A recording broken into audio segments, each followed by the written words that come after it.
Hello everyone, this is Arya from Edureka. Today's video is all about interview questions that are asked for cybersecurity personnel. So today's video will be actually divided into two parts. The first part will actually cover all the general questions that are asked for cybersecurity jobs, and the next part will cover the scenario-based questions that are asked in such interviews. Okay, so let's get started. So the first question is, what do you mean by cybersecurity? So as an interviewee, I'd expect that the candidate should first tell me the need for cybersecurity, his views on cybersecurity. So the candidate should be like this. Today's generation lives on the internet, and we general users are almost ignorant as to how those random bits of ones and zeros reach securely to our computer. For a hacker, it's a golden age. With so many access points, public IPs, and constant traffic, and tons of data to exploit, black hat hackers are having one hell of a time exploiting vulnerabilities and creating malicious software for the same. Above that, cyber attacks are evolving by the day. Hackers are becoming smarter and more creative with their malware, and how they bypass virus scans and firewalls still baffle many people. Therefore, there has to be some sort of protocol that protects us against all these cyber attacks and makes sure our data doesn't fall into the wrong hands. This is exactly why we need cybersecurity. Now for defining cybersecurity, here goes. Cybersecurity is a combination of processes, practices, and technologies designed to protect networks, computers, programs, data, and information from attack, damage, or unauthorized access. Okay, so moving on to the next question is, what do you have on your home network? So a home network gives you a test environment for experimentation. Active Directory, domain controller, a dedicated firewall appliance, and a net-attached toaster. As long as you are learning and fiddling with it, that's what matters. I've augmented the router my ISP provided with an Apple AirPort Extreme, which provides better wireless performance to some devices. From there, I've extended the wired part of the network into two parts of the house using 5-port Ethernet switches, my office and living room, each with 4 devices. In the office, I have a network-attached storage device, which provides shared data folders to every device for movies and TV streaming anywhere in the house, as well as backups. In the living room is a range of gaming consoles, a TiVo box, and an Android media player. Despite owning a smart TV, it's not hooked into my network simply because the device we own do a far better job of anything the smart TV offers. Okay, now moving on to the next question is, what is encryption and why is it important? Well, a process of converting data into an unreadable form to prevent unauthorized access and thus ensuring data protection is called encryption. Encryption is important because it allows you to securely protect data that you don't want anyone else to have access to. Businesses use it to protect corporate secrets, governments use it to secure classified information, and many individuals use it to protect personal information to guard against things like identity theft. Okay, so that explains encryption and why it is important. Moving on, tell me the difference between symmetric and asymmetric encryption. Okay, so if we compare on the basis of keys, symmetric encryption has the same secret key for both encryption and decryption, whereas asymmetric uses different keys for encryption and decryption purposes. Performance-wise, symmetric encryption is fast but is more vulnerable, while asymmetric encryption is slightly slower due to high computation. Some examples of symmetric are DES and 3DES, while asymmetric, the most popular is RSA and Diffie-Hellman. Okay, so time for the next question. So what is the CIA triad? Now, in this question, the candidates should explain what is CIA triad and what it is used for. So here's the answer. The CIA triad for information security provides a baseline standard for evaluating and implementing information security, irrespective of the system and/or organization in question, where confidentiality is all about making sure that data is accessible only to its intended individual. Measures undertaken to ensure confidentiality are designed to prevent sensitive information from reaching the wrong people while making sure that the right people can in fact get it. Integrity, on the other hand, is all about making sure that data is kept properly intact without it being meddled with in an unauthorized way. Data must be changed in transit, and steps must be taken to ensure that data can be altered by unauthorized people. These measures include file permission and user access controls. On the topic of availability, well, it is all about making sure that data and computers are available as needed by authorized parties. Moving on to the next question is, what do you understand by risk, vulnerability, and threat in a network? Well, threat refers to someone or something with the potential to do harm to a system or an organization. Moving on, vulnerability refers to a weakness of an asset that can be exploited by one or more attackers. In other words, it is an issue or bug that allows an attack to be successful. Last but not the least, risk refers to the potential for loss or damage when a threat exploits a vulnerability. Okay, the next question is, how do you report risk? Well, risk needs to be assessed first before it can be reported. There are two ways you can actually analyze risk. The first is, it can be either quantitative or qualitative. This approach is suitable for both technical and business guys. The business guys will see the probable loss in numbers, while the technical guys will monitor and assess the impact and frequency. Now, depending on the audience, the risk can then be reported. Moving on, how do you differentiate between IPS and IDS systems? Well, first of all, IDS stands for Intrusion Detection System and IPS is Intrusion Prevention System. Now, IDS just detects the intrusion and leaves the rest to the administrator for assessment and evaluation or any further action. IPS, on the other hand, detects the intrusion and takes necessary actions to further prevent intrusion. Also, there is a difference in the positioning of devices in the network. Although they work on the same concept, the placement is very, very different. Moving on, what do you know about cybersecurity frameworks? Well, Cybersecurity Framework is a voluntary guidance based on existing guidelines and practices for organizations to better manage and reduce cybersecurity risks. Besides helping associations oversee and decrease probable risks, it was intended to cultivate risk and cybersecurity administration communications among both inner and outer authoritative partners. Most frequently adopted cybersecurity frameworks are PCI DDS, which stands for Payment Card Industry Data Security Standards, the ISO 27001 and 27002, which is the International Organization for Standardization, then CIS, which stands for Critical Security Control, and the most famous cybersecurity framework is NIST. Moving on to the next question, which is, what is weak information security? Well, information security policy is considered to be weak if it does not meet the criteria of an effective one. The criteria include distribution, review, comprehension, compliance, and uniform.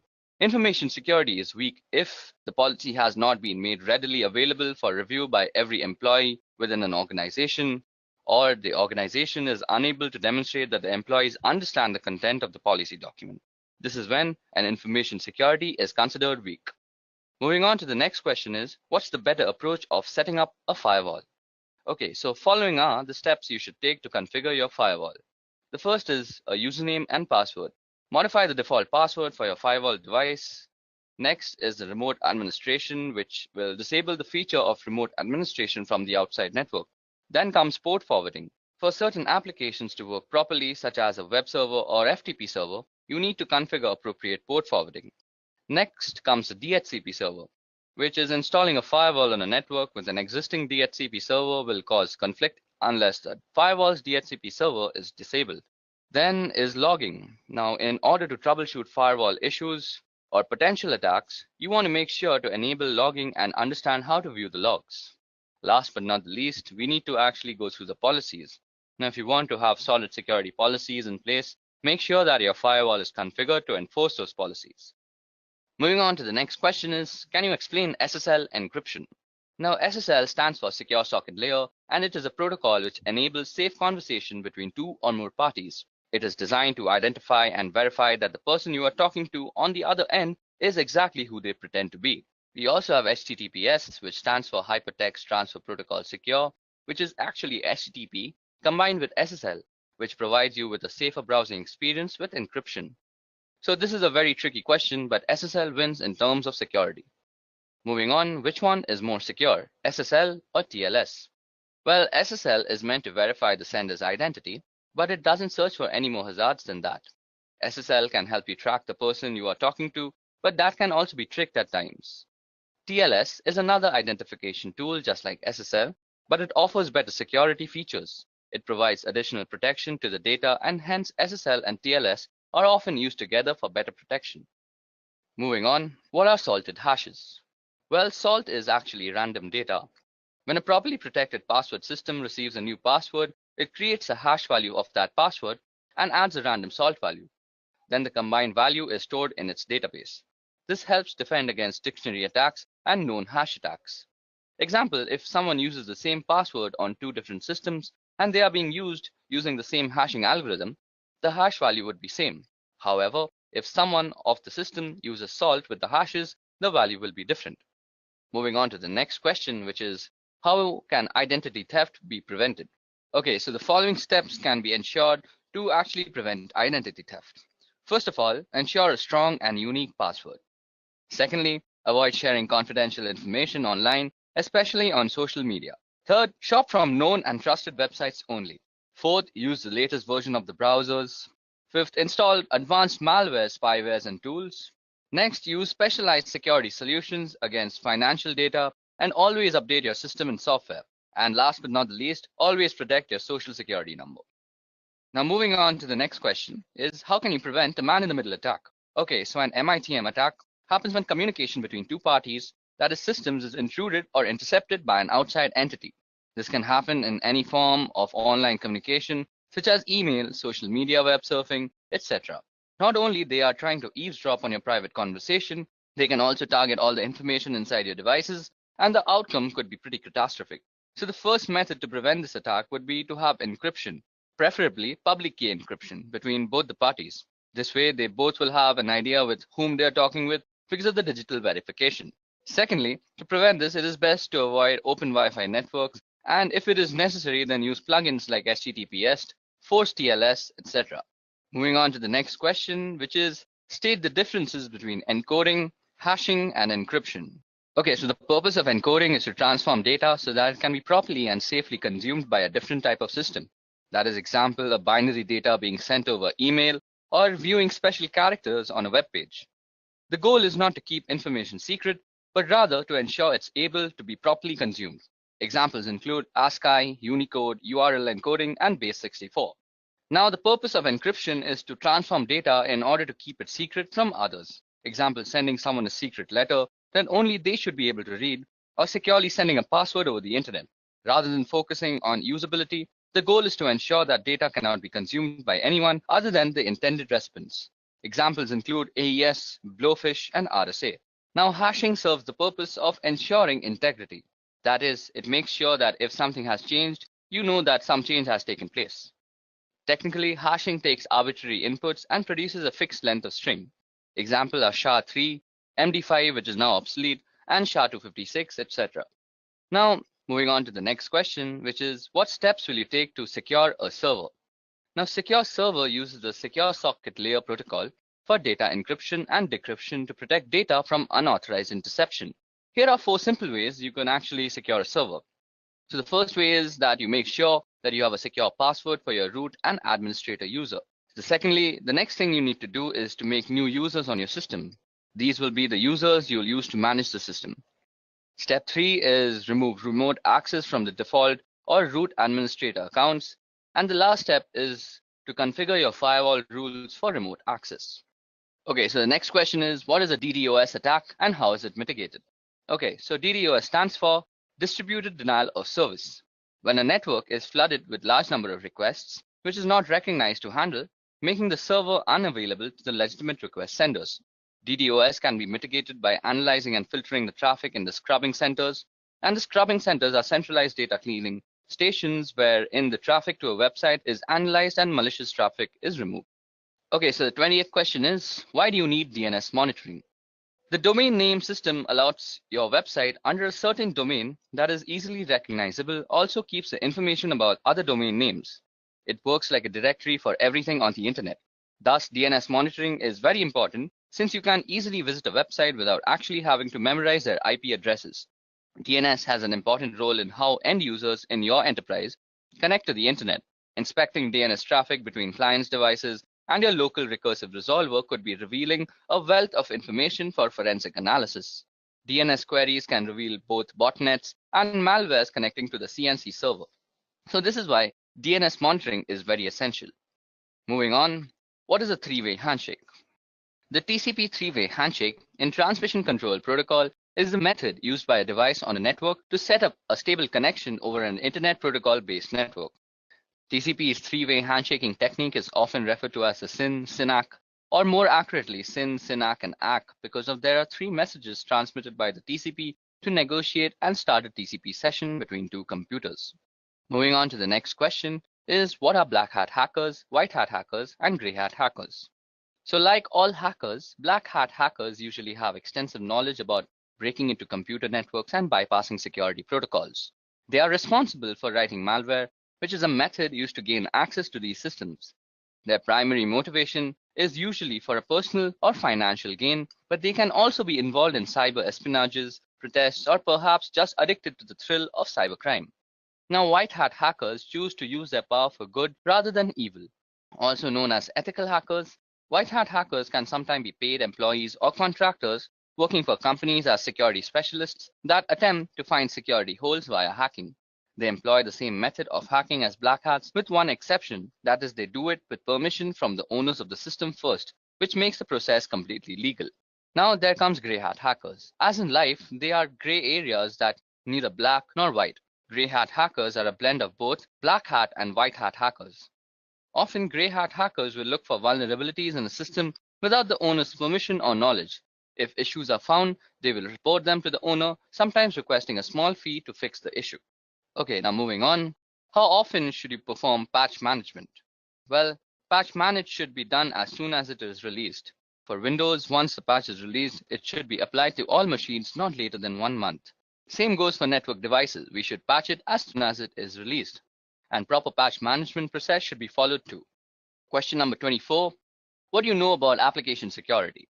Application security is the practice of improving the security of applications using software, hardware, and other procedural methods.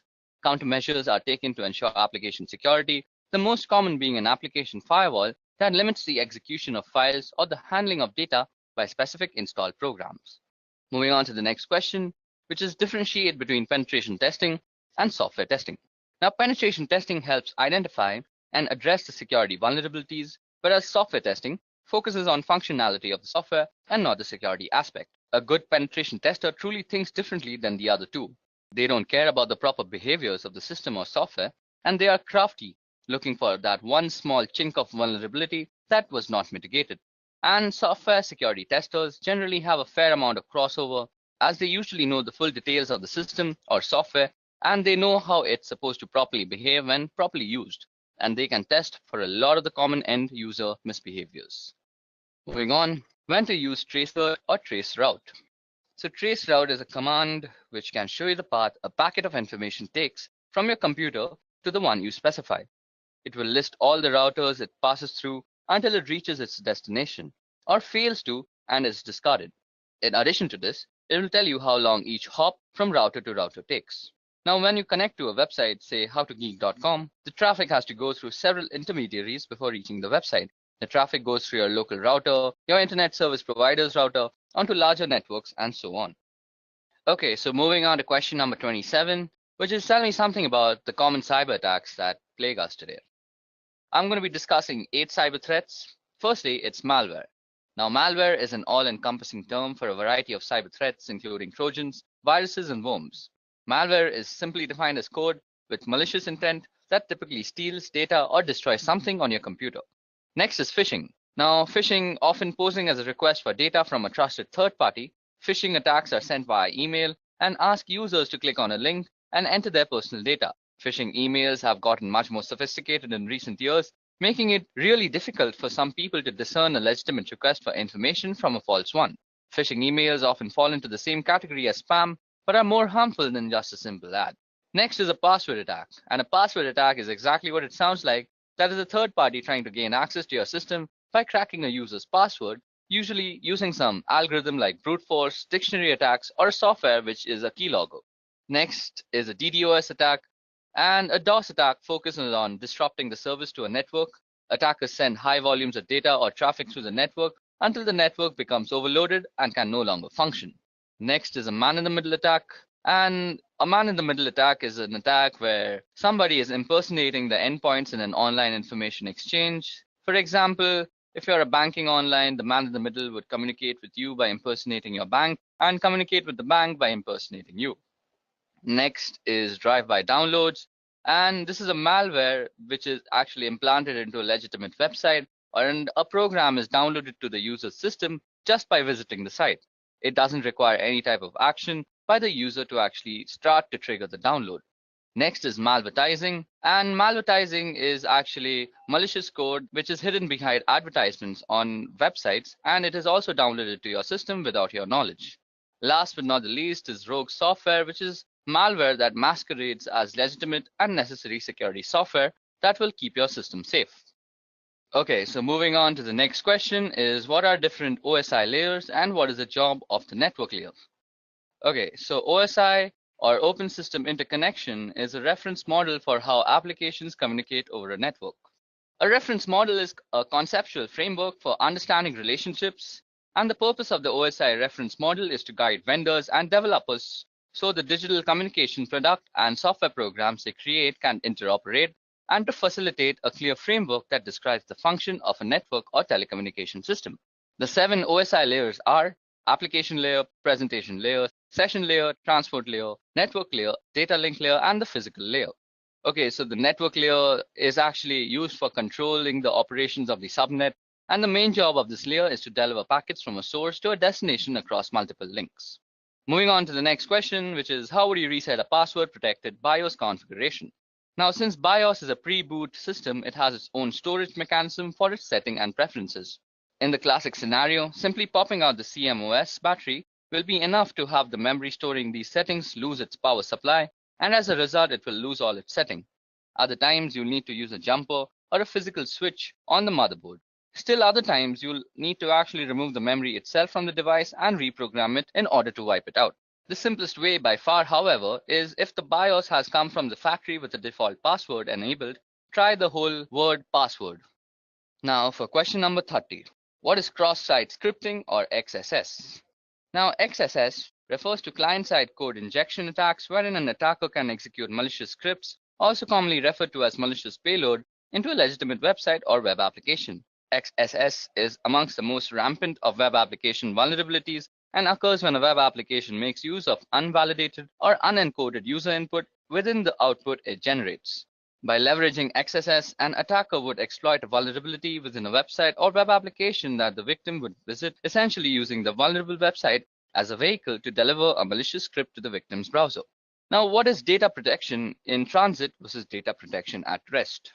So the answer to that is that data in transit or data in motion is data actively moving from one location to another, such as across the internet or through a private network. Data protection in transit is the protection of this data while it's traveling from network to network or being transferred from a local storage device to a cloud storage device. Wherever data is moving, effectively data protection measures for in-transit data are critical as data is often considered less secure while in motion. Now, data at rest is data that is not actively moving from device to device or network to network, such as data stored on a hard drive, laptop, flash drive, or archived/stored in some other way. Data protection at rest aims to secure inactive data stored on any device or network. While data at rest is sometimes considered to be less vulnerable than data in transit, attackers often find data at rest a more valuable target than data in motion. The risk profile for data in transit or data at rest depends on the security measures that are in place to secure data in either state.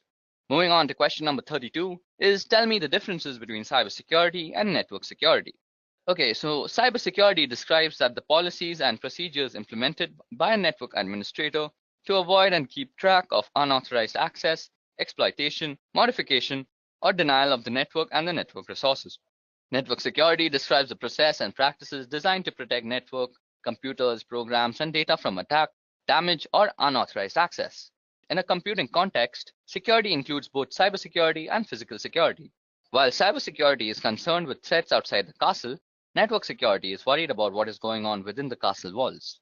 The cybersecurity specialist is the crusading knight defending the kingdom, and network security focuses on the barbarians at the gate and how the castle connects to the world around it. Moving on to question number 33, which is how will you prevent data leakage? Data leakage is when data gets out of the organization in an unauthorized way. Data can get leaked through various ways, that is emails, prints, laptops getting lost, unauthorized upload of data to public portals, removable drives, photographs, etc. A few controls can be restricting uploads on internet websites, following an internal encryption solution, restricting the mails to internal networks, or restriction on printing confidential data, etc. Moving on to the next question, which is what is ARP and how does it work? Okay, so Address Resolution Protocol, or ARP, is a protocol for mapping an internet protocol address to a physical machine address that is recognized on the local network. On the topic of how it works, when an incoming packet destined for a host machine on a particular local area network arrives at a gateway, the gateway asks the ARP program to find a physical host or MAC address that matches the IP address. Now the ARP program looks into the ARP cache, and if it finds the address, it provides it so that the packet can be converted to the right packet length and format and send it to the machine. Now, if no entry is found for the IP address, ARP broadcasts a request packet in a special format to all machines on the LAN to see if one machine knows that it has the IP address associated with it. So for question number 35 is, what is 2FA and how can it be implemented for the public websites? So an extra layer of security that is known as multi-factor authentication requires not only a password and username, but also something that only that user has on them. That is a piece of information only they should know or have immediately to hand, such as a physical token. Authenticator apps replace the need to obtain verification code via text, voice call, or email.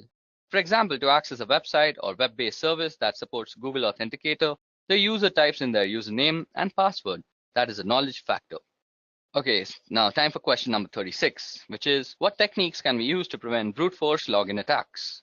So here the attacker tries to determine the password for a target through a permutation of fuzzing process. As it is a lengthy task, attackers usually employ software such as Fuzzer to automate the process of creating numerous passwords to be tested against target. To avoid such attacks, password best practices should be followed, mainly on critical resources like servers, routers, exposed services, and so on. Okay, so now time for the next question, which is, what is cognitive cybersecurity? Now, the applications of artificial intelligence technologies pattern on human thought process to detect threats and protect its physical and digital system. Self-learning security systems use data mining, pattern recognition, and natural language processing to simulate the human brain, albeit in a high-powered computer model. This is exactly what cognitive cybersecurity is. So what is port blocking within LAN? Well, restricting the users from accessing a set of services within the local area network is called port blocking. Stopping the source not to access the destination node via ports as applications work on the port, so ports are blocked to restrict the access, filling up the security holes in the network infrastructure. Okay, so time for question number 39, which is, what is the difference between VPN and VLAN? Okay, so VPN is related to remote access to the network of a company, while VLAN basically means to logically segregate networks without physically segregating them with various switches. Now, while VPN saves the data from prying eyes while in transit and no one on the net can capture the packets and read the data, VLAN does not involve any encryption technique, but it is only used to slice up your logical network into different sections for the purpose of management and security. Okay, so it's time for question number 40. So the question is, what protocols fall under the TCP/IP internet layer? Okay, so I'll be going through the 5 layers that consist the TCP/IP protocol, and I'll also be listing out the protocols that are inside every layer. So starting with the physical layer, the protocols that reside in the physical layer are the Ethernet IEEE 802.3 and the RS-232 from one of the many protocols. And moving on to the data link layer, we have the PPP protocol, the IEEE 802.2 protocol. Then moving on to the network layer, it's governed by the IP protocol, the ARP protocol, which is basically the address resolution protocol, and the ICMP protocol. Then moving on ahead is the transport layer. Now the transport layer has 2 main protocols, namely the TCP and the UDP protocols. And last but not least, we have the application layer, which is governed by a multiple of protocols, namely NFS, NIS+, DNS, Telnet, FTP, RIP, SNMP, and various other protocols as such. Okay, so that brings us to the end of the general interview questions that might be asked in any cybersecurity interview. So now moving on to the scenario-based questions. So first, I'll be reading out the scenario, and then I'll ask the questions regarding the scenario 2. Okay, so for scenario number 1, we have, you receive the following email from help desk. So the email goes as follows. Dear UCSC email user, beginning next week, we will be deleting all inactive email accounts in order to create space for more users. You are required to send the following information to continue using your email account. If we do not receive this information from you by the end of the week, your email account will be closed. So then the email actually goes on to ask the various credentials like name, email login, password, DOB, and alternate email. And then it says, please contact the webmail team with any questions and thank you for your immediate attention. So in such a scenario, what do you do and justify your actions for doing so? Okay, so this email is a classic example of phishing trying to trick you into biting. The justification is the generalized way of addressing the receiver which is used in mass spam mails. Above that, a corporate company will never ask personal details on mail. They want your information, so don't respond to the mail, instant message, text, phone calls, etc., asking you for your password or other private information. You should never disclose your password to anyone, even if they say they work for the UCSC, ITS, or any other campus organization. Moving on to the next scenario, which is a friend sends an electronic Hallmark greeting card to your work email. You need to click on the attachment to see the card. What do you do and justify your actions? Well, this one has 4 big risks. Firstly, some attachments contain viruses or other malicious programs. So just in general, it's risky to open unknown or unsolicited attachments. Secondly, also in some cases, just clicking on a malicious link can infect the computer. So unless you are sure a link is safe, don't really click on it. Third, email addresses can be fake. So just because the email says it is from someone you know, you can't be certain of this without checking with the person.